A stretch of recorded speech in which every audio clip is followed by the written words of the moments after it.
세르지가 스타일이 파격적이고 더 현대적이고 엄청 자유롭게 활동을 할 수 있을 것 같았고, 세르지에서는 제가 자신한테 몰랐던 새로운 재능이나 모습을 찾을 수 있을 것 같았어요. 좋아하는 프랑스 노벨이나 작가 없냐 갑자기 당황을 해서 제가 아는 프랑스 작가 아무나 그냥 말을 했거든요. 알랭 드 보통 책을 좋아한다. 나는 왜 너를 사랑하는가 그 책을 좋아한다 그랬더니 그 책에 대한 거를 말해달라고 그러고, 그 책과 너가 하는 예술의 방향과 어떤 연결고리가 있냐. 프랑스가 인터넷도 잘 안 되니까 처음에 이제 시작을 하려는데 제 얼굴이 막 안 나오고 연결이 잘 안 되니까 저는 되게 불안한 거예요. 근데 교수들이 괜찮다고 응원도 해주고 편하게 분위기를 만들어줘서. 안녕하세요. 이번에 세르지 보자르에 합격한 조서영이라고 합니다. 제가 2018년 10월쯤에 시작을 해서 2019년 12월까지 했는데요. 총 1년 2개월 정도 걸렸던 것 같아요.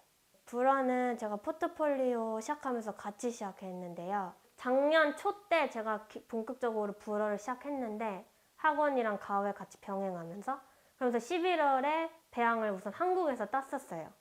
그래서 그렇게 하기까지 우선 11개월이 걸렸고, 그러고 우선 12월 마지막은 포트폴리오 마무리한다고 쉬고, 그리고 이제 이번에 1월에 BC 어학연수를 가서 5개월 과정을 마친 거, 배두를 땄어요.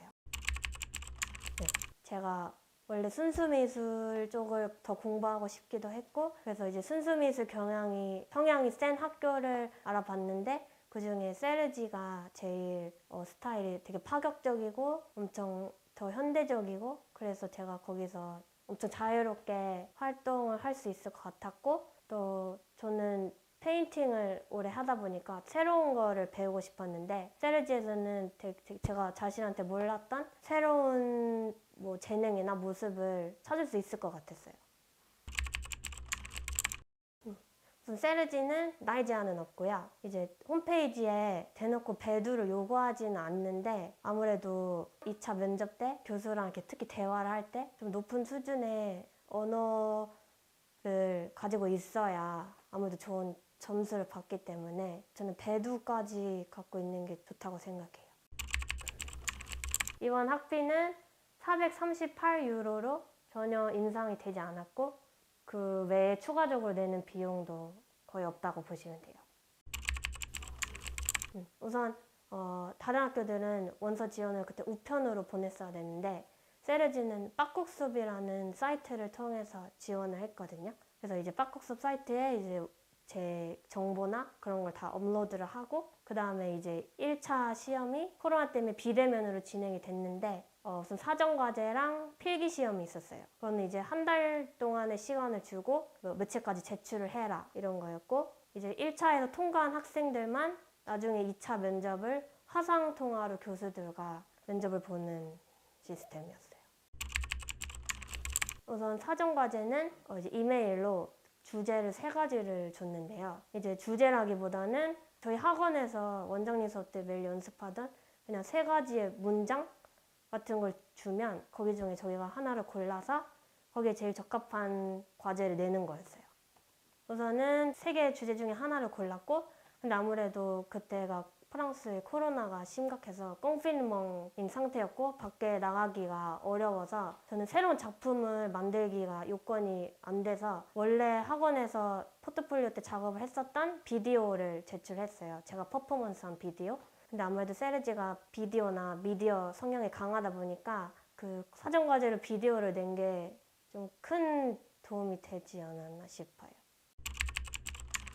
네, 필기시험은 그렇게 어렵진 않았는데 주제 자체는 그냥 너가 좋아하는 작품을 골라서 분석을 해라, 네 감정을 써라 였는데, 제 생각에 여기서 함정은 주제 자체는 쉽지만 아무 작품만 골라서 써야 되는 것보단, 그래서 내가 이 정도 현대 작가를 알고 있고 이 정도의 작품을 알고 있다 를 보여줘야 할 것 같아서, 그때 학교 다닐 때 수업 때 배웠던 작가를 저는 골라서 인터넷에 나와 있는 내용 말고 그냥 제가 느끼는 감정이나 제가 발견한 것들을 토대로 솔직하게 썼는데, 그게 좋은 영향을 끼친 것 같아요. 그냥 한 페이지 정도만 쓰면 되고 거기에 사진이랑 첨부해서 PDF로 보내는 방식이었어요. 우선 면접 시간은 학생들한테 개개인으로 이메일로 통보가 됐고 저는 그 시간에 맞춰서 우선 포트폴리오 제출을 그때까지 하지 않았기 때문에 저는 포트폴리오를 다 바닥에 이렇게 깔아놓고 준비를 하고 있었어요. 그리고 이제 전화가 오면 영상통화로 진행을 하는 거였는데 우선 교수 3명이랑 조교 1명이 있었고요. 우선 엄청 화기애애하고 친절한 분위기였어요. 그리고 아무래도 조교가 학생이다 보니까 그분이 질문도 되게 많이 해주시고 분위기를 되게 밝게 이끌어 주신 것 같았어요.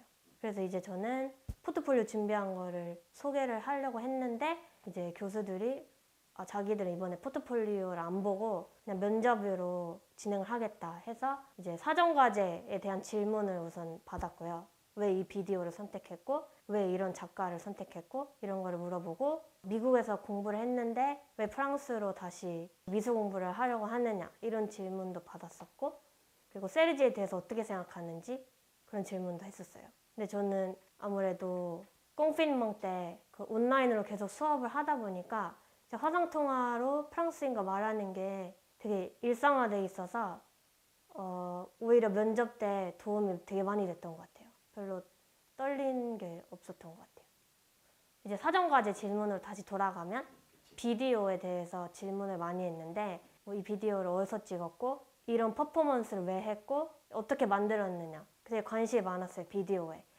그래서 이제 그런 거를 다 얘기를 해주고 필기시험에도 왜 너는 이 작가에 대해서 이 작품에 대해서 그렇게 생각을 하냐 인터넷에 나오지 않는 너만의 생각인 것 같은데 자기가 볼 때는 되게 흥미로운데 거기에 대해서 좀 더 말해줄 수 없냐 그래가지고 좀 더 끌어내서 말을 했던 것 같아요. 그리고 또 하나 특이했던 점은 그냥 단순하게 좋아하는 프랑스 노벨이나 작가 없냐. 그래서 저는 그때 갑자기 당황을 해서 제가 아는 프랑스 작가 아무나 그냥 말을 했거든요. 알랭 드 보통 책을 좋아한다. 나는 왜 너를 사랑하는가 그 책을 좋아한다 그랬더니 막 그 책에 대한 거를 말해달라고 그러고 그 책과 너가 하는 예술의 방향과 어떤 연결고리가 있냐 어떻게 이런 어려운 질문을 하기도 하고 그랬어요. 그 정도 답변하려면 불어가 엄청 잘 돼야 되겠네. 네, 그래서 아까 말했듯이 배두까지 따놓는 게 저는 좋다고 생각해요. 우선은 저도 그 면접 전에 외워서 준비했던 게 많기도 했지만 그 까빌람에서 어학하면서 말이 많이 자연스럽게 늘었던 것도 있어서 면접 볼 때 조금 수월하긴 했는데 근데 그래도 제가 하고 싶었던 말은 100% 다 못했었어요. 그 실력으로는.